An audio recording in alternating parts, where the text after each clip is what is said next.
Welcome to Inside the Newsroom. I'm your host, Joey Taylor. Inside the Newsroom takes a look at the important and trending stories from the KELOLAND area, and we bring in our newsroom staff members to give you a closer look at them. They're the same stories you see every day on air and on our website. Let's go ahead and get started.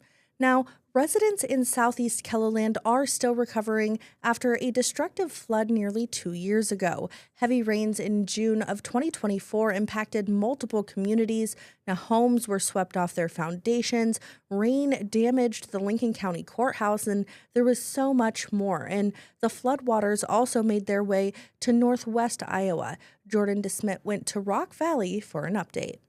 There are signs of relief in Rock Valley. FEMA has approved nearly $3.5 million in reimbursements. The money covers 75% of the eligible disaster-related expenses the city has already paid. The state of Iowa will pay another 10%, so Rock Valley is on the hook for the remaining 15%. Rock Valley has submitted 22 different reimbursement applications, and this represents, we're halfway through getting reimbursed on them now. So the number's at half, but the dollar amounts are still, the larger ones are the ones that are still to come. The city is still waiting on approval for home buyouts. Mayor Kevin Van Otterloo hopes that money will come soon. Our home buyout is sitting right now in FEMA in Kansas City. And it goes from there, and it should go to Secretary Noem's desk after that to get signed off for congressional review. We're hoping that's going to be done in the next 30 to 60 days. The Rock Valley Community School District also received funds from FEMA. Superintendent Matt Van Voorst told me in an email the school district received approximately $5.4 million. It'll be used as a reimbursement for what the school needed to rebuild the K-12 district. Van Voorst says he's grateful for the assistance. For city staff, the funding approval has given a boost in morale and a preparedness for what comes next. The energy of the people that have been working on these applications, going through the process, I can't tell you how much that has energized everybody, because we're seeing the fruits of the labor count. All right. That was my fault. I cut off the very end there. Jordan DeSmit joins us now. Jordan, tell me the very end of that. I'm so sorry. Yeah, so that was the city administrator, Tom Van Manen. He's basically just saying, look, our staff has worked so hard to try to get this money to Rock Valley. So this is the fruits of their labor that they're finally seeing. And now they're ready to race to the finish line to the end of this. Yeah, well, and this is a story you've covered pretty much from the beginning. Talk to me just about the impacts of, I mean, your story did, but the impacts that we're seeing financially for this community. Yeah, I'll never forget my first time down in Rock Valley. A lot of that footage you saw at the beginning there, that was my footage that I got of the flooding. And I remember when I first came into Rock Valley, it felt like I was coming up on a lake. You know, that's how much water was there. And, you know, there's homes that you saw that are still up and just destroyed because they're waiting for those home buyouts. So it displaced a lot of people. It left people wondering where they were going to go, and just financially for the city and just private residents, it was devastating. Well, and with this as a reporter, being able to kind of follow a story, right? And this isn't the end, obviously. We haven't seen all of the money yet. We haven't seen all of the updates yet. What's it like for you following this story? I like just building the relationships. You know, this is probably the third or fourth time I've talked to the mayor. Same thing for the city administrator there too. I mean, building those relationships, but I'm also seeing progress every time I roll into Rock Valley, right? I'm seeing something new, something different. And, you know, I saw Rock Valley at its worst in June of 2024, and it's really cool seeing the updates and seeing the progress and seeing people doing better. Now, there's still work that needs to be done, obviously, but it's good seeing that improvement. Well, and so you were in Rock Valley Friday. It's Monday. You were at the school. You got a response in the email. Talk to me a little bit about that aspect of things. Yeah, so I've talked with Superintendent Matt Van Voorst. I've interviewed him a couple times. Just the timing didn't quite work out this time, but he's like, you know what, if you send me some questions, I'll answer them through email. So that was me kind of summing up his answers to me in those questions to make sure that, you know, Rock Valley received $5.4 million. That's a lot of money. That's something I needed to make sure that I included in the story. So sometimes you got to get creative, and so I just said it in a stand-up kind of outside the school district grounds there. Yeah, well, and what will this money, what does this money and this support mean to the community? It means a lot. You know, I think both the mayor, the city administrator, and then the superintendent in the email said, like, this is crucial. I mean, we're finally seeing some dollars come through, and it's giving us a jolt. It's giving us enough energy to hopefully finally see this thing through. Well, yeah, especially since 2024 is when a lot of this happened. Yeah, it's been a long road to recovery, and the FEMA approvals for money, those take a while. And I think people would like to see it happen sooner, but that's just kind of the way it goes. And now they're finally seeing it come through. Yeah, well, walk me through putting this story together in your shoes. Like you mentioned, you like building those relationships. It's something you've covered from the beginning. Talk to me about your process of going about this story. Yeah, I mean, I've emailed the mayor before, and I've emailed Tom Van Manen, so I reached out to both of them, and I did that kind of earlier in the week, and again, just timing didn't quite work out with the things I was doing this week, and then kind of with what they were busy with. But they appreciate the media coverage. They understand why it's important, and so they made time, and they made time to talk with me, which I really appreciate. And yeah, I mean, I talked to both of them. Then I had to kind of hurry up because I was running low on time and get some footage around town. I'm familiar with Rock Valley, so I kind of knew where the bad spots were, but also, I mean, the good spots to showcase that, yes, there are still some good things going on in Rock Valley. So I was pretty efficient with it, and I was able to come back with something good to put on the newscast. Perfect. Well, and we love being able to see support for them and see them being able to push forward. Now, folks, I'm going to put up a QR code on your screen. If you scan this, it's going to take you to KELOLAND.com, where you will find Jordan's article. You can rewatch the full story that I accidentally cut the very, very last bit of sound off of. That is my fault. But scan this QR code. You can see his story along with a bunch of other stories. But don't go anywhere, because after the break, we're going to come back and we're going to talk about economic impacts that we're seeing when it comes to sporting events. Don't go anywhere. You're watching Inside the Newsroom.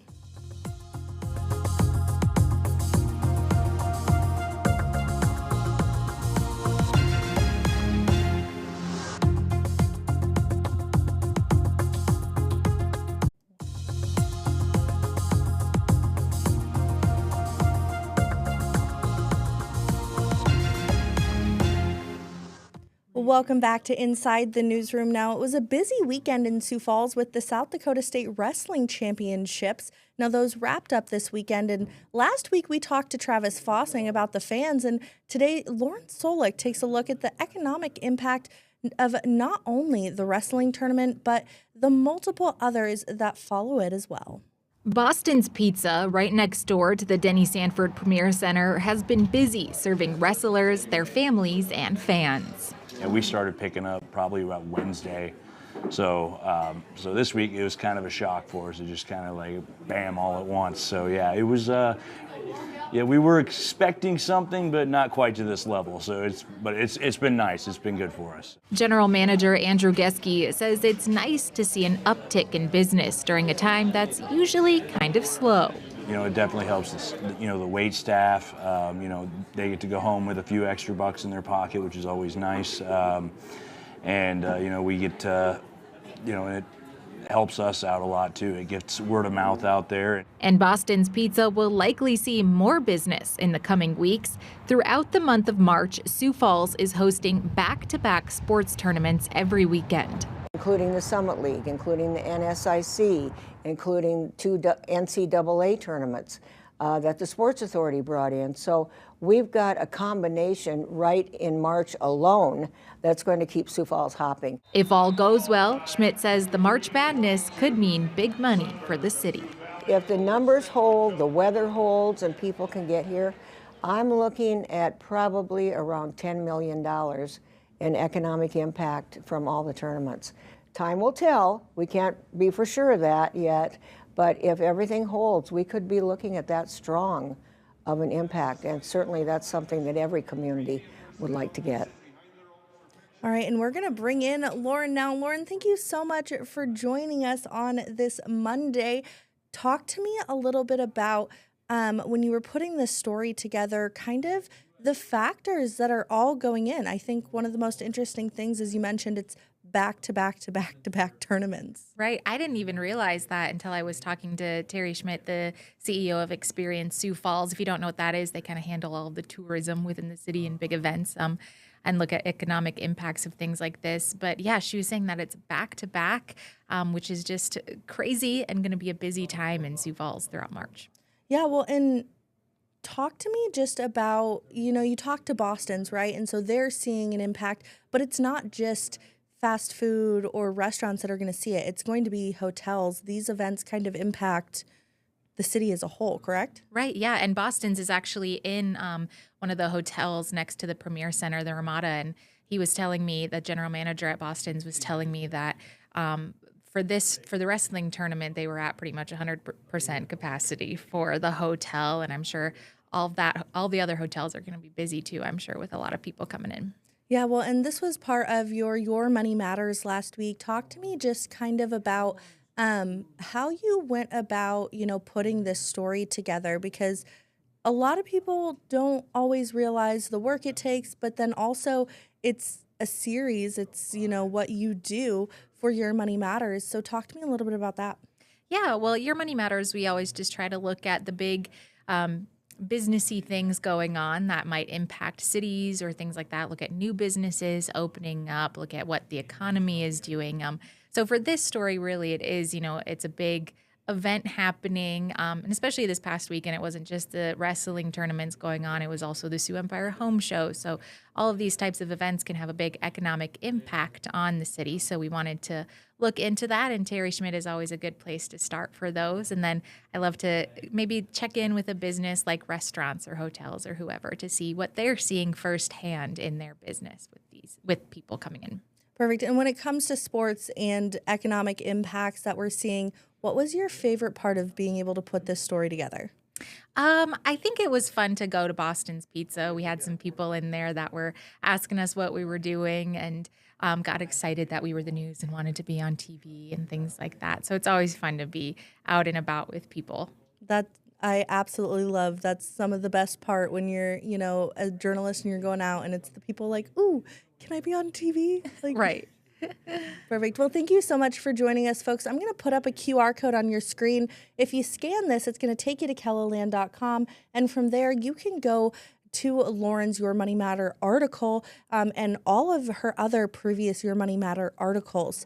And we're going to take a quick break. But when we come back, we're going to have a pretty awesome story with one of our digital reporters. Don't go anywhere. You're watching Inside the Newsroom.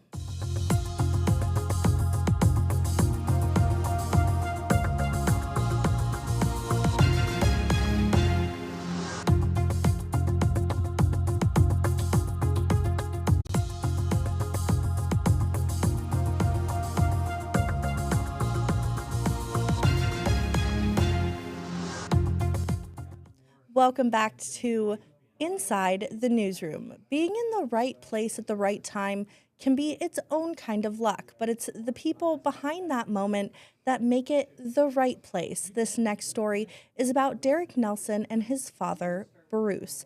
Now, they were traveling a very long distance from Pierre last week to reach the Mayo Clinic, where Bruce had appointments to receive testing for a clinical cancer trial. Now, around the time they reached Plankton, trouble arrived. And this is the part of the story where I'm going to bring in our digital reporter, Marissa Brunkhorst, who spoke with this family. Marissa, first big question we have here. What trouble did they get into? Yeah, they just faced this huge series of car breakdowns. I think he said that the alternator went out. So, the lights were turning off, the power steering, the radio, all as they were kind of pulling into the Plankinton exit. So kind of convenient. Yeah. And so talk to me, this is the photo we have of, Derek and his father. Talk to me a little bit about how things went once they got there. Yeah, so they conveniently broke down right in front of a mechanic shop in Plankinton. I believe it's one of the only mechanic shops along I-90. And they were like, well, what do we do now? We need to get to the Mayo Clinic for these appointments. They called the number on the door, and sure enough, mechanic Keith Overweg, who owns Overweg Auto in Plankinton, showed up right away. And he graciously lent them a car of his own personal car. Yeah, and so with that, I read your story, a very first well-written story, but also you're kind of seeing this small town feel of people helping people. Were you able to talk to the shop owner at all? Yes, I spoke with Keith, and he said, "Oh, like it was no big deal, and this is just how we do things in a small town." And he would travel anywhere to help anyone. He said that they do experience a lot of kind of interesting emergencies, just given their location close to the interstate. So we talked a little bit about that and how you just got to be willing to help people where they're at. And Derek in my story too just said, this doesn't happen everywhere. He lives in Rapid City now, and he says it's more of a rarity to see that kind of small town camaraderie in a bigger city like that. So, yeah, they were very appreciative. Yeah, no, I completely understand that and know how that goes. Well, thank you so much for joining us, folks. Go ahead and scan this QR code that you're going to see on your screen right now. It's going to take you to KELOLAND.com, where you can read Marissa's full article. You can hear what Derek said and really just feel the feelings of this story, because it's such an awesome story. But stick around, because we do have one more quick break to get to, and when we come back, we will wrap up inside the newsroom.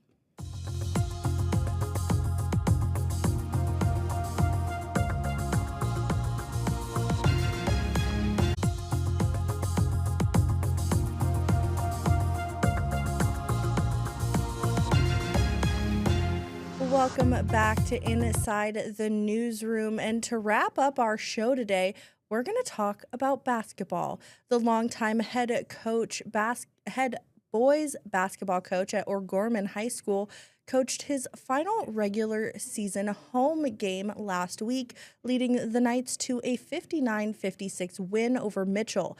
Derek Roby will be retiring after 40 years of coaching, which included 21 seasons at O'Gorman.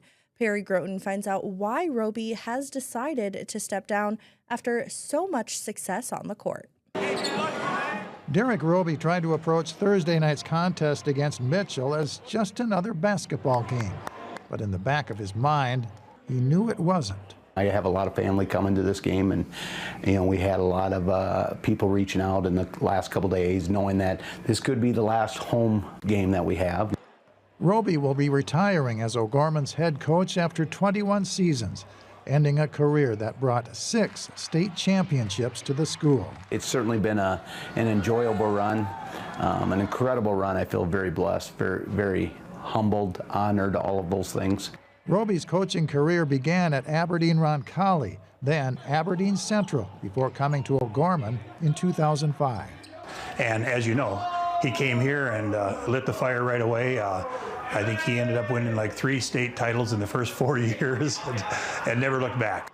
But Roby is quick to deflect credit for turning O'Gorman into a basketball powerhouse. It's not about Derek Roby here, and I never felt that. I was just part of one of the pieces of the puzzle, I guess. I have a great supporting staff as far as assistant coaches, and I kind of walked into a great crop of kids. I really did. Roby says coaching these days is a young person's game that requires a commitment that extends well beyond basketball season. It's the summer months, the off season, the workouts, the open gyms, the weight room, the camps, the leagues. It's a year-round job. Roby will be walking away from that year-round grind, but he's not ruling out a return to coaching sometime in the future.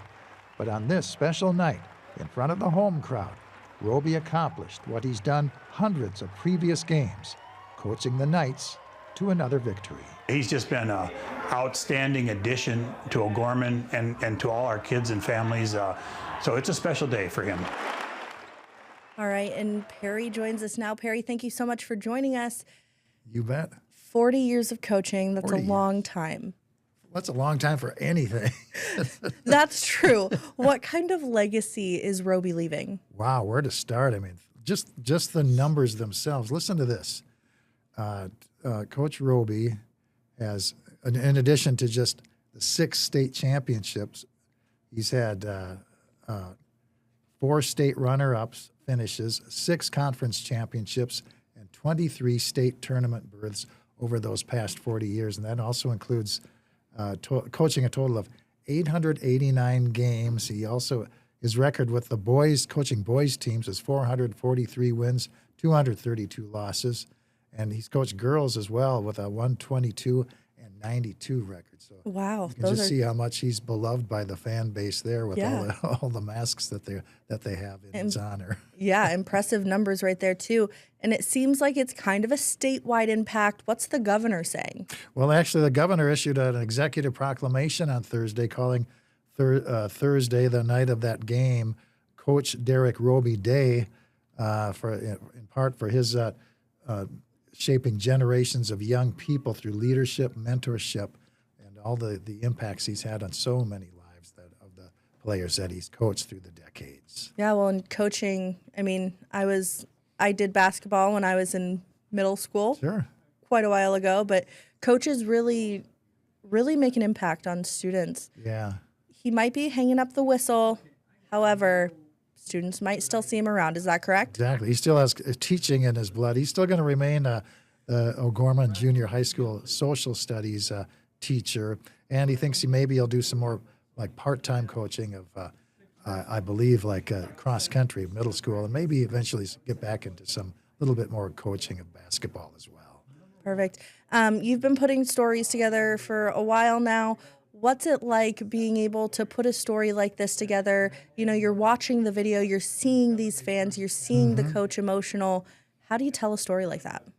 Well, a lot of the times you let the pictures tell the story themselves. You know, we saw all those embraces from the staff at the school there, and all the enthusiasm of the players in the stands, and it just picks up on all the emotion and what all is riding on there. Plus, the coach still has some unfinished business. He's not retired yet, and I'm sure the Colonel fan base is hoping that his last game he coaches is another state championship in high school basketball in South Dakota. Yeah. Well, Perry, thank you so much for joining us. Folks, that is going to be all the time we have for Inside the Newsroom today. Make sure you watch every weekday at 1 and 3 p.m. Central Time right here on KELOLAND Plus. Until next time, I'm Joey Taylor. Have a great day.